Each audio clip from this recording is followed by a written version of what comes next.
Hey everybody, and welcome back to Radical Slice. My name is Eric.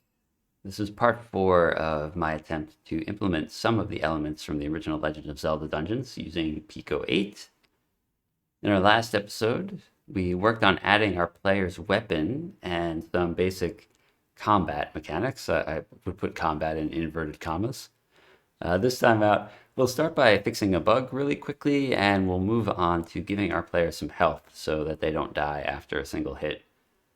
After that, we'll be doing some prep work for adding rooms, specifically by adding the ominously named baddie manager structure, which will be a layer of abstraction that's going to sit between our main code and our baddie code, which is going to make switching between rooms a lot easier when we actually get around to implementing that bit.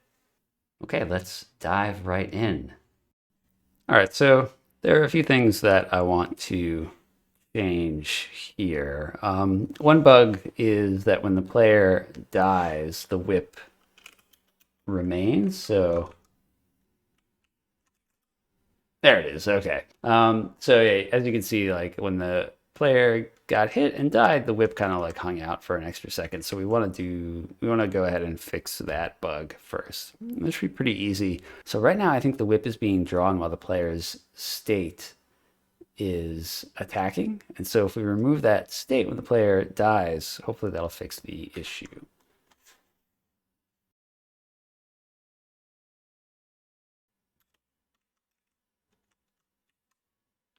Let's test it. Oh, the baddie is not cooperating. Come on, guy. There it is. Okay, great. So we can see the whip disappear when our player dies. So that's working fine. Now, one thing we haven't done yet is to add health. And actually, we can check a couple more things off our list. So weapon active inactive is good. Weapon collision with baddie is good. Baddie collision with weapon, also good. It's the same thing. And the hero trigger weapon is also working. So we haven't worked on health yet. So let's think about how we want to do this. Here's our screen. One thing we can add pretty easily is just like some message about like the player's health, and we'll put it at the bottom. We'll just say like health. And, if we have a little more time, we can maybe add some hearts that, represent the player's health, kind of Zelda style. But for now, let's just add like a number. So we'll say it's 3 or 2, 1, whatever. We'll count it down. So yeah, one thing that happens in Zelda is, say here's our hero, and let's say that they're facing this way. Now, when the baddie makes contact with them, let's say the baddie is kind of like traveling upwards. All right, and so the point of collision happens here. And in Zelda, what happens is, even though the player is facing this way, to the right, so you might expect them to either ricochet to the right or ricochet to the left, they actually bounce upward, away from the point of collision. The way our collision algorithm is written right now, that might be pretty tricky to do because we don't return any information about where the contact happened, right? It just sort of, we just know that contact did happen somewhere. So I think we can't really get good Zelda-style flinching. So what we might want to do is just, let's forget the flinch and we'll just like set some invincibility. Yay. And that should hopefully give the player enough time to get away from the baddie.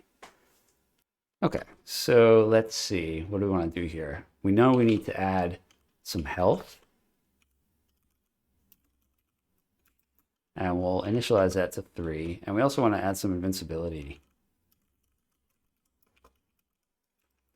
And we're actually going to initialize this to a non-zero value. So similar to the way we do the TTL for the state countdown when we were doing the attacking change, we're going to make a new TTL just for the invincible thing. And the reason we're not including this in our sort of state machine is that it is independent of the other states. So a player can be in a base state and be invincible, or it can be in an attacking state and be invincible. All right, so this isn't really part of our nice little state machine flow. It's sort of a separate thing. So we'll initialize the invincible TTL, let's say at 60 frames a second. We want a 1.5 seconds invincibility, so we'll initialize it to 90 frames. Similarly, we want the same thing to happen when the player respawns. Okay, let's add the printing of the health. The printing of the health. At the bottom of the screen, we'll draw like a small menu by using the rect function. Rect.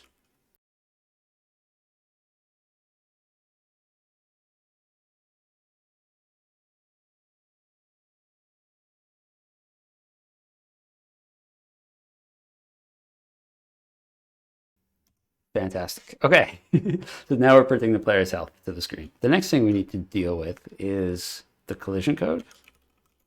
So right now, we're not actually doing anything with the player's health in the handle collision function. So we're going to want to change that. What we'll do is we'll subtract 1 from the player's health, and then we'll check to see the current value.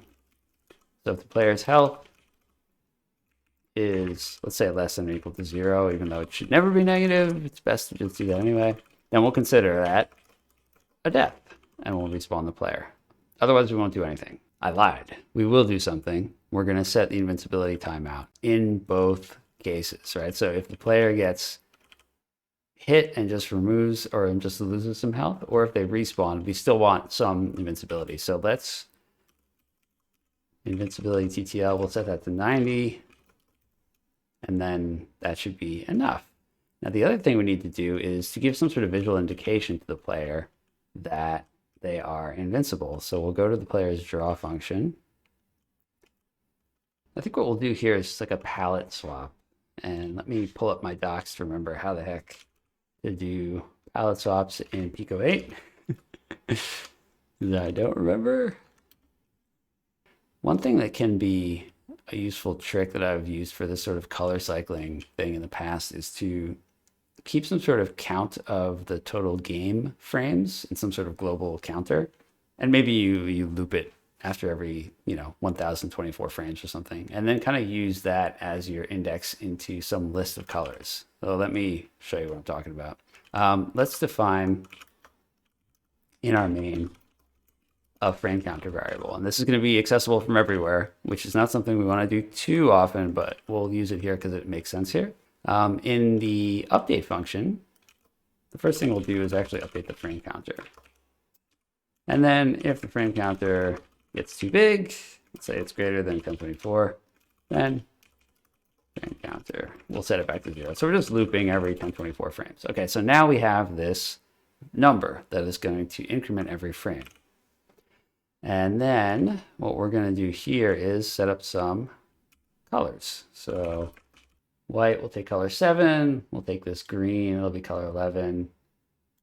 Color 10. You know what? Let's just go like this. Let's rotate 9, 10, and 11.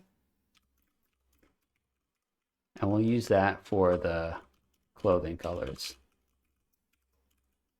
And then for the body colors, we'll rotate through blue, purple, and pink, which would be 12, 13, and 14. And so if the invincible counter is running, what we'll do is we'll switch our hat color, which is 9, for some entry in this clothing colors array, which may be 9. It's going to cycle through that too, but it may also be 10 or 11, which would be the yellow and green. The way that we're going to do that is to choose some color from our clothing colors table. And we're going to index into it by our frame counter.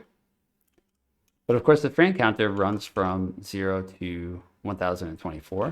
So that doesn't make any sense. We've only got 3 entries here. So we're going to mod that by the length of clothing colors.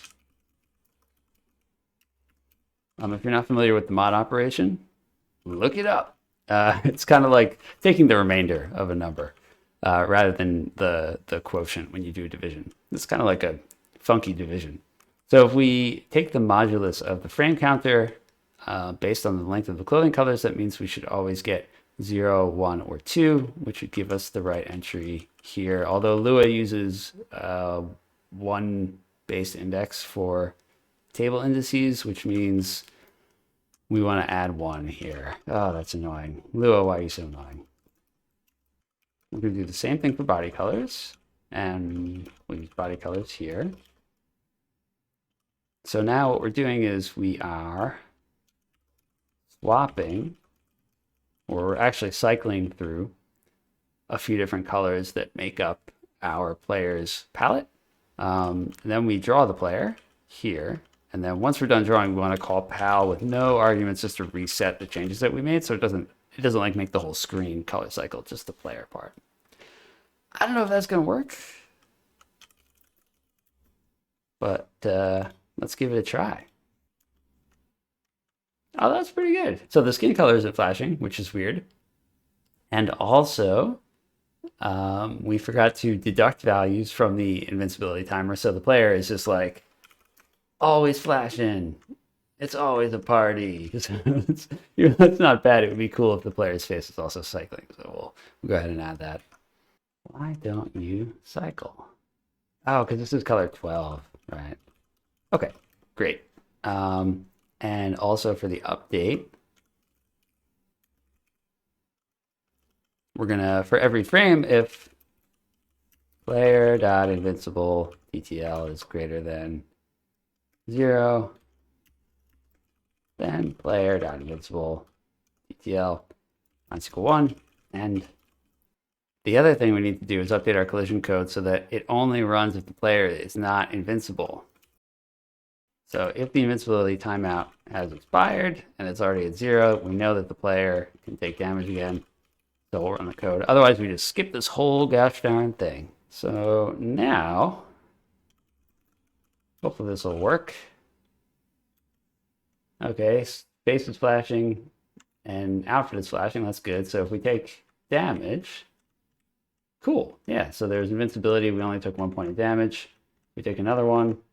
Cool. Yep, health went down to 1. And let's get far away so the respawn will actually work. Hopefully we take 1 more point of damage. Come on. There we go, and we respawned. Oh, but the health is still at 0, so that's bad. And now health is at -1, so that's also bad. So when the player respawns, we also need to reset the health, which we forgot to do. Okay, health is 3. Health is 2. Health is 1. Health is 3. Good. All right, 2, 1. Good. All right, so that seems to be pretty good. And we can check off the health. So that's done. Now this looks like we've done everything that we set out to do, but we didn't write down all the requirements in the spreadsheet when we got started. We left off a few things, and one of the big things was rooms, right? Right now we have 1 room and the player can't transition from one to the other. So we need to have multiple rooms. The other thing that we talked about is the camera. The camera only changes position when the player moves from one room to another. Updates on room changes. We need to work on that. The other thing that's in rooms is that rooms can have baddies, right? So right now we've got a single baddie and he just kind of wanders around. But what happens if we go to another room, right? There's going to be more baddies there. So we need to sort of figure out how we're going to relate our rooms to our baddies. And that's going to change up our code quite a bit. The other thing we didn't do yet is shutters, right? So when we enter a room, in some rooms in Zelda, the doors all close and you're not allowed to leave, or you're not able to leave until you kill everything in the room. So that's another thing that we're going to have to add. So yeah, I think we've got our work cut out for us still. Oh, and finally,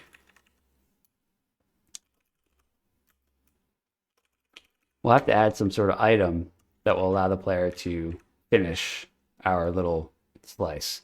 And that'll also be in a room. Rooms can have items. So let me update this so it's a little bit. Can I have baddies? Can I have item? And there's only going to be 1 item, because again, we're not going to get too crazy with this. So next, I want to work on the rooms. But before we do that, I want to make a slight change. As you may recall, in our code right now, our baddie, there's a single baddie, and it's sort of a top-level object, by which I mean it's declared up here in the global scope. Any code can access it. Main is talking to it directly, right? We have these baddie.handle attacked, and in the update function, we're calling baddie.update, etc. This is fine for one baddie, but as we add more, right, as we add rooms and there are multiple baddies in a single room, this is going to get really difficult to maintain. So I want to make a change where we have sort of a top level object that manages all the baddies. So conceptually, what this will look like, this is particularly complicated. I'm not sure this even deserves a diagram, but hey, let's go for it. Right now we sort of have our main. And then under that, we've got some top level objects, like we've got our player. And then in the player, the player has a weapon. And right now we've got the baddie, like right here. What I want to do then is change that. So we have some sort of like baddie manager. Let's call it manager. The dreaded manager. Even villains can have managers. And then under this, we'll have like multiple baddies, right? The reason why this will be useful is when we change from room to room, because like within a room, assuming this is a room can have, multiple baddies. And at any given time, we're only going to care about updating and drawing the baddies in a given room. So rather than including code in main that's going to like constantly update which baddies it cares about, we'll kind of just centralize all that stuff in the manager. So as we enter a new room, let's say this is, room 0. As we enter room 1 and there are some different baddies here, we can just point the manager, rather than having the manager point from this set of baddies and updating those, we'll have it point to this set of baddies and update those. And we can sort of switch back and forth as we move back and forth between rooms. It's sort of going to simplify quite a bit of things. If it doesn't make any sense, just trust me. You can try to do it not this way. And after you hit your head on the desk a few times, hopefully you come on to reach a similar solution. All right, let's write some code. So the first thing we need to do, just in this baddie file, actually, I'm going to create our manager. Baddie, we'll just call it baddie M for baddie manager. And we'll initialize that to just have some table of baddies, and initially that'll be empty. I'm going to go ahead and put that first baddie in there. There we go. Cool. I'm going to make one additional change, which is rather than sort of initializing the baddie like this, because we have these associated functions here, right? This handle attack, this draw and update. We're going to want to create multiple baddies pretty efficiently, so we'll just make a function that will return a new baddie at a certain position. We're just going to pass in the X and Y.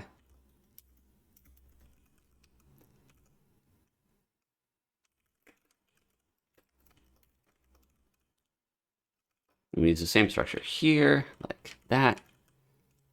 And we'll change our hard-coded X and Y to these values. And while we're here, we'll also make a quick change because we were resetting the baddie's position when it gets killed to 48 and 24.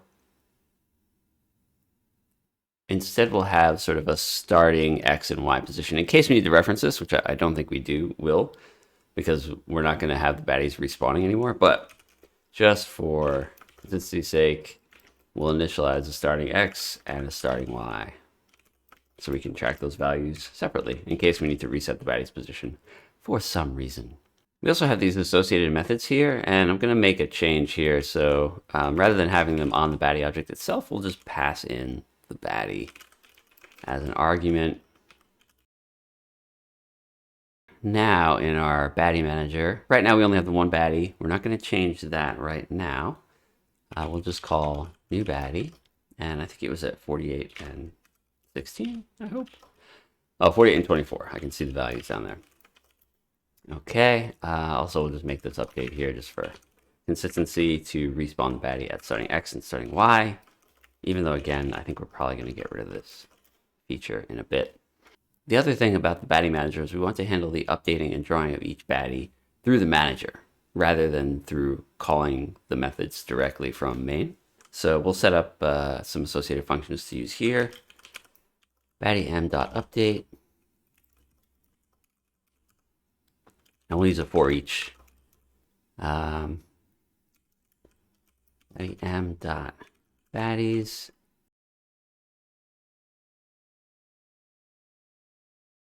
Okay, so we've got two functions on the baddie manager, one for update, one for draw, and all we're doing in there is looping through our table of baddies, looping through our table of baddies and calling baddie update and baddie draw on each one. The only thing left we have to take care of is the collision, but let's call baddie m.update and baddie m.draw. All right, so now we've got to figure out what to do about the collision. So I know the first thing that we want to deal with is the baddie won't subscribe to our attack topic. Instead, the baddie manager will. So let's go ahead and define that function.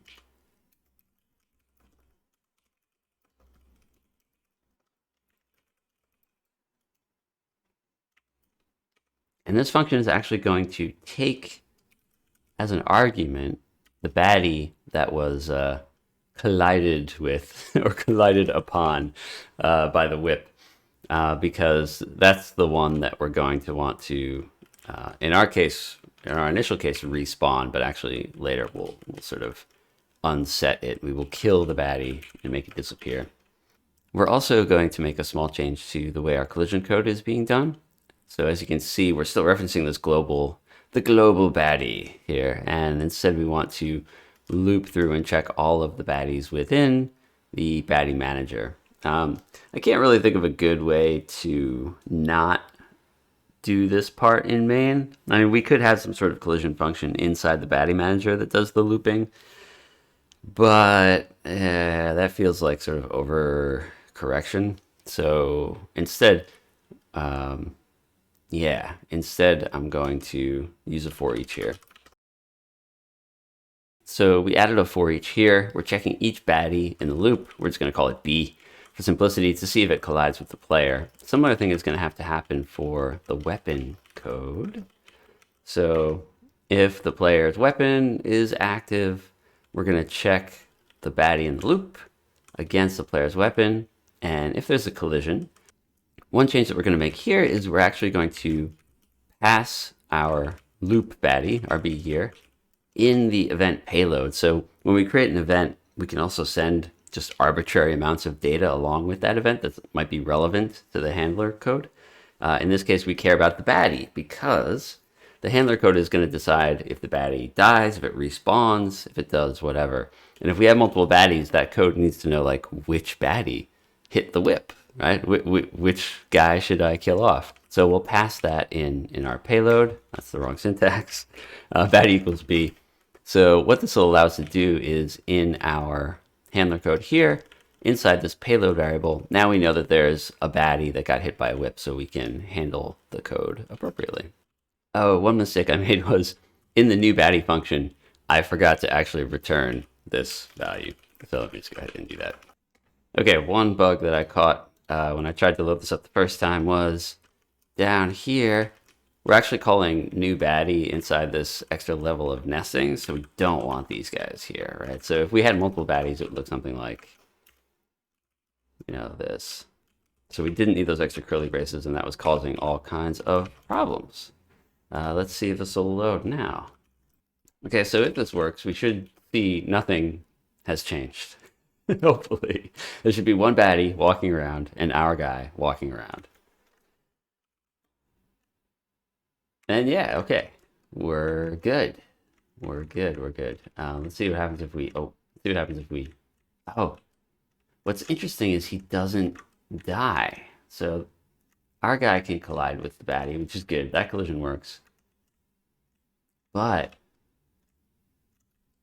our weapon baddie collision is broken. So let me take a look back at our code and see if we can figure out what's going on there. Okay, I found a couple of issues when I went to dig around in the code. Not surprisingly, they were in this function. So before I'd actually named this one handle collision, which is incorrect, right? We had registered a function called handle attacked for that topic here. So I just changed the function name. The other thing was I was just setting the baddie's X position to starting X, which doesn't exist in this function scope, right? So it's a nil value. So that was also causing some problems. So I set it to the starting X and starting Y positions. associated with that baddie. Okay, so let's load this up, and hopefully weapon collision works again.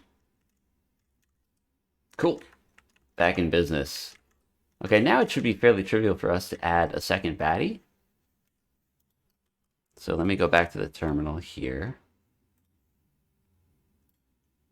And we can just put another baddie down at 4848. And hopefully they should behave independently and also respawn / die independently. Let's see what happens. Okay, we got 2 guys. That's good. Let's see if we can get... Oh, yeah, we got one. Oh, he hit us. Oh, God. Okay, yeah, cool. We can actually kill both of them independently. So that's good. So let's remove the respawn code and just have them disappear when we hit them with the weapon. So what we can do here is just call delete, and we're going to remove the baddie and the payload from our list of baddies, which is here. We'll just remove payload.baddie. So this will make the baddie go away.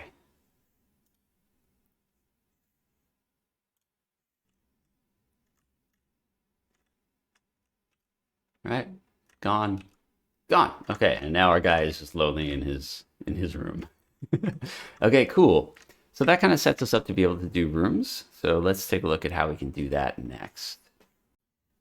Hey, all, thanks for watching. There was quite a bit of new stuff added in this episode, and I moved through it a little bit quickly. So if anything wasn't clear, feel free to ask any questions that you have in the comments below, and I'll do my best to answer. There's still quite a few episodes left for this implementation too. So I hope you choose to continue watching. If so, maybe subscribe and you can tag along with me until the bitter end. Thanks again, y'all, and may your game development journeys continue to be fruitful. Until next time.